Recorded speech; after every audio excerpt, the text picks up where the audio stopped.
여러분 안녕하십니까? 창세기 2장 18절에 보면은 여호와 하나님이 이르시되 사람이 혼자 사는 것이 좋지 아니하니 내가 그를 위하여 돕는 배필을 지으리라 하시니라. 하나님은 혼자 사는 것이 좋지 않다. 그러므로 하나님께서 돕는 배필을 지으셨다. 그 말씀입니다. 네.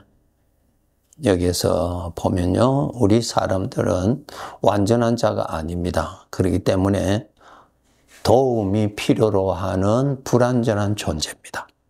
우리 완전한 자가 아니죠? 완전한 지식 아니죠? 완전한 인품을 가지고 있지 않지요? 그래서 우리는 돕는 자가 필요합니다. 아담에게는 돕는 배필이 필요로 하였습니다. 우리 모든 사람은 완전한 자가 아니기 때문에 나의 지도자가 필요하고요. 나의 인도자가 필요하고요. 나는 진리가 필요하고요. 나는 구원이 필요로 하는 사람입니다. 나는 나 스스로 살 수 있어. 이것은 무지한 가운데서 하는 말이요. 더 나아가서 스스로 멸망의 삶을 살겠다고 하는 함정의 사상입니다. 더구나 우리 사람은 영적인 존재입니다. 이 물질 세계에도 나 스스로 살아갈 수가 없고 도움이 필요하지 않습니까? 우리는 항상 이웃의 어떤 조직에 어떤 도움으로 우리가 살아가잖아요. 영적인 존재는 하물며 더하지요. 영적인 세계에 대해서는 우리는 거의 모릅니다. 무지합니다. 나 자신도 영적인 존재인가도 모르는데요. 영적인 존재는 더욱 돕는 배필이 필요합니다. 나의 인도자가 필요하고요. 나의 구원자가 필요합니다. 어떻게 살아야 되는지 인도자가 필요합니다. 우리는 영원히 살 자인지 그것도 모르고요. 어떻게 살아야 이것이 올바른 것인지 우리는 스스로 판단할 수가 없어요. 도움이 필요로 하는 존재라는 것을 우리 성도들은 정말 인정하셔야 돼요. 그런데 우리는 마귀로부터 주어진 사상을 있어서 나 스스로 살아갈 수 있다. 그 사상을 가지고 있어요. 그것은 마귀의 밥입니다. 예, 마귀의 노예를 삼기 위해서 다른 것이 그에게 필요하지 않도록 딱 만들어 놨어요. 그러니까 마귀가 주는 대로 그는 믿고 사는 거예요. 마귀가 주는 사상대로, 마귀가 주는 생각대로 사는 거예요. 우리 사람은 불안이라고 하는 그러한 저변의 심리가 있습니다. 왜 불안할까요? 모르니까, 약하니까, 할 수 없으니까. 이러한 자가 돕는 배필은 나는 필요 없다. 망할 사상이죠. 우리는 항상 도움이 필요로 하는 사람입니다. 음식 왜 먹어요? 음식을 먹어야 살 수 있는 자니까 음식의 도움을 받아요. 도움 없이 살 수 있는 존재는 아무도 없어요. 하나님이 공기를 주시지 아니하시면 우리는 살 수 없어요. 하나님이 물을 주시지 아니하시면 우리는 살 수 없어요, 여러분. 교만이라고 하는 것은 나를 멸망케 하는 가장 무서운 지식입니다. 교만이 무엇입니까? 남이 필요 없다는 것입니다. 나만 있으면 된다는 것입니다. 저주받은 사상이에요. 그런 사상에 빠져서 살지 않도록 해야 합니다. 예, 우리는 돕는 배필이 필요하다요. 돕는 배필이 필요한 연약한 존재입니다. 그러니까 두 번째는 둘이 연합하여 하나가 된다 그랬어요. 우리 사람은 태어날 때부터 나의 의도와는 관계없이 나라는 존재에 죄가 살아 있습니다. 그 죄에서 나를 멸망케 하는 사상, 생각, 판단, 느낌, 인도가 나타납니다. 불행하지요? 불행한 존재예요, 우리 인간은. 그저 이 세상에 물질만 많고 이 세상에 내가 원하는 소원 성취했다고 나는 부러울 것이 없다고 생각하는 것, 그건 거짓말입니다. 모든 것을 다 갖추어 있다 할지라도 자기 속에는 자기를 불행케 하고 자기를 멸망케 하고 자기를 죽이는 죄가 살아있어요. 그런데 태어날 때부터 그 죄와 함께 살았기 때문에 그 죄하고 나하고는 연합하여 둘이 연합하여 하나가 됐어요. 죄의 생각이 내 생각이 됐어요. 그래서 그것이 나의 생각인지 죄의 생각인지를 구분 안 하고 그냥 죄에서 오는 판단, 죄에서 오는 느낌, 죄에서 오는 생각 전부 다 내 것으로 다 받아들여요. 이것이 둘이 연합하여 하나가 된 거예요. 망하는 것이죠. 멸망하는 것입니다, 여러분. 그 죄로 인해서 우리는 일평생 속고 괴롭게 살고 고통스럽게 살고 살잖아요.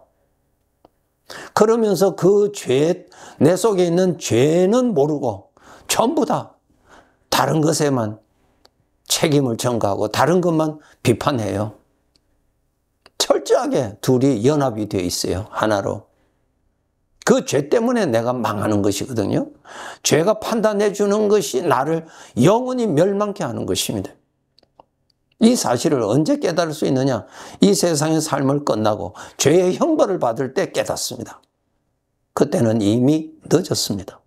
하나님의 법에 이 세상을 떠나서 죄의 형벌로 가서 거기에서 다시 구원의 길이 있느냐? 없다고 분명히 말씀하셨어요. 죄에 속고 속을 뿐만 아니라 그 죄를 사랑하고 그 죄를 가슴에 품고 그 죄를 자랑하고 살았잖아요.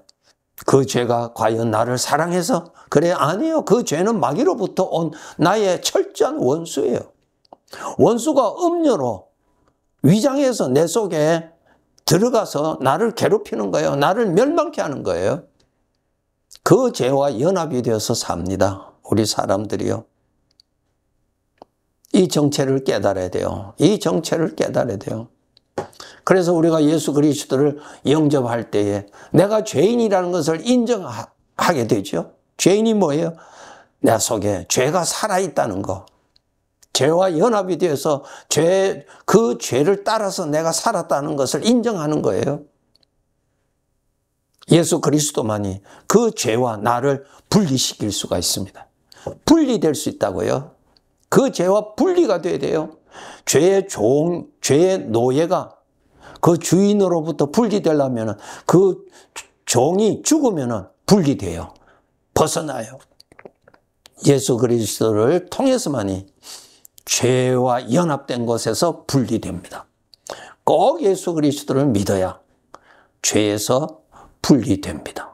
그 죄의 가장 특징은 나를 불행케 하기 위한 것이 자기의 목적이니까 하나님을 가까이 하지 못하도록 합니다. 그것이 이런 핑계 저런 핑계 이러한 사상 이러한 일로 인하여서 어떻게 하든지 하나님을 가까이 하지 못하도록 덫을 놓는 것이 이 죄가 하는 것입니다. 여러분, 우리가 비록 구원받았다 할지라도 죄는 여전히 살아있어요.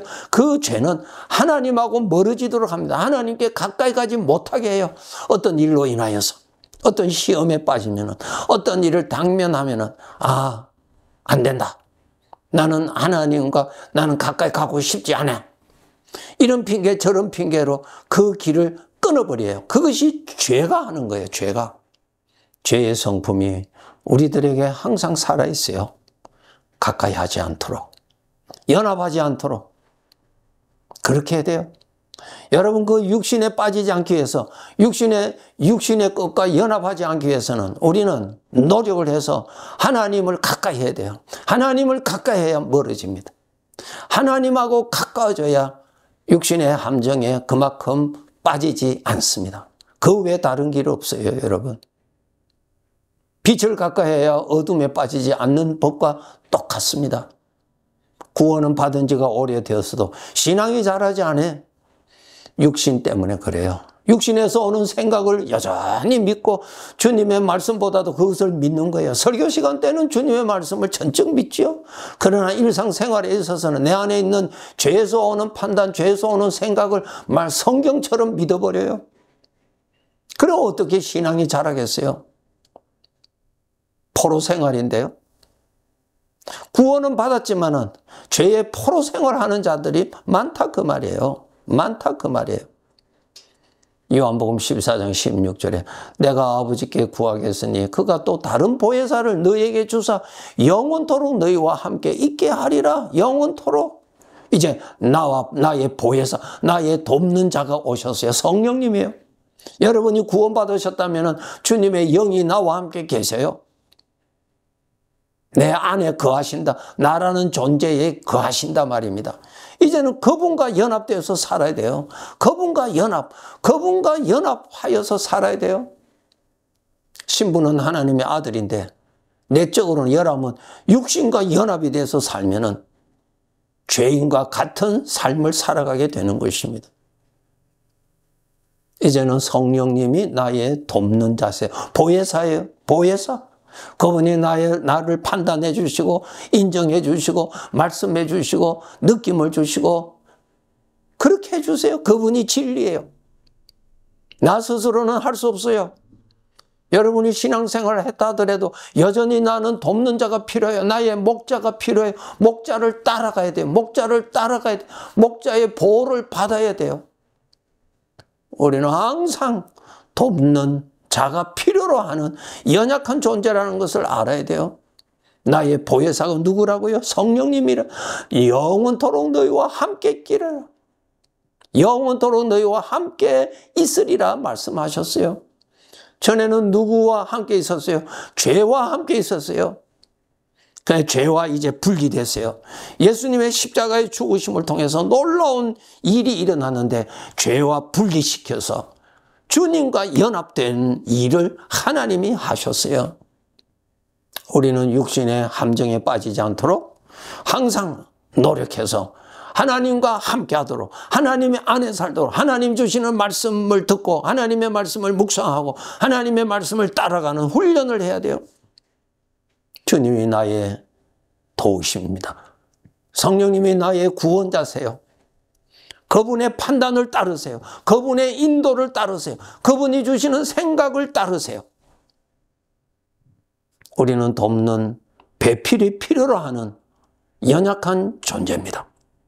창세기 12장 1절에 하나님께서 아브라함에게 말씀하시죠. 너는 너의 고향과 친척과 아버지의 집을 떠나 내가 내게 보여줄 땅으로 가라. 이곳을 떠나서 내가 내게 지시할 그곳에 살아라. 이제는 내 속에서 태어날 때부터 내가 살았던 그 죄의 성품과 살지 말고 그곳을 떠나서 이제는 그곳에서 자유했으니까 나와라.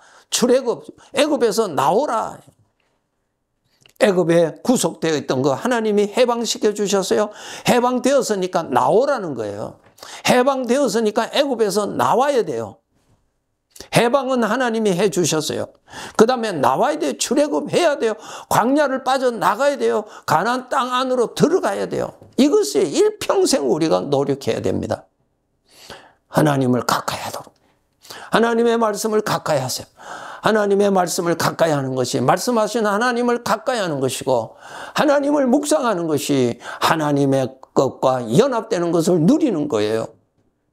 너는 너의 고향과 친척과 아비 집을 떠나 내가 이제까지 살았던 그곳을 떠나 그 관계를 떠나서 내가 내게 보여줄 땅으로 가라 그랬어요. 마가복음 8장 34절에 보면은 누구든지 나를 따라오려거든 자기를 부인하고 누구든지 나를 따라오거든 우리는 돕는 자를 따라가야 돼요. 따라가야 돼요. 여러분이 이제는 구원받았다면 해방받았어요. 죄의 종이 아니에요. 이제는 나와야 돼요. 나와야 돼요. 나와야 돼요. 주님 따라서 나와야 돼요. 나오는 자는 자기를 부인하고 자기가 누구예요? 바로 죄의 성품. 그 죄에서 오는 그것을 부인하라 그 말이에요. 죄와 연합되었던 나. 그 죄의 것을 부인하라는 거예요. 죄에서 오는 것을 부인하라. 그것을 거절하라는 거예요. 그대로 있어요. 그것을 이제는 따라가지 말고 나를 따라오라. 나를 따라오려거든 자기를 부인하라는 말씀. 여러분 너무나 잘 아시죠?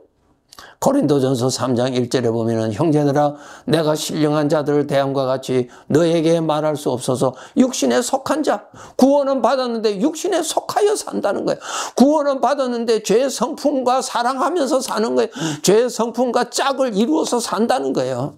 이런 사람을 그리스도 안에서 어린아이라 그랬어요. 구원은 받았는데 여전히 육신과 함께 사는 거예요. 죄의 성품과 함께 사는 거예요. 죄의 성품을 따라서 사는 거예요. 어린아이란 말입니다. 어린아이. 주님의 인도를 따라서 살아야 돼요.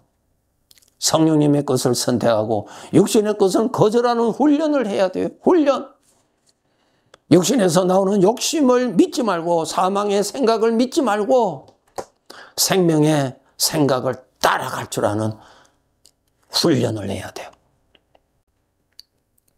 그렇게 해야 하나님의 아들이 누릴 수 있는 생명의 복을 누리고 살아갈 수가 있습니다.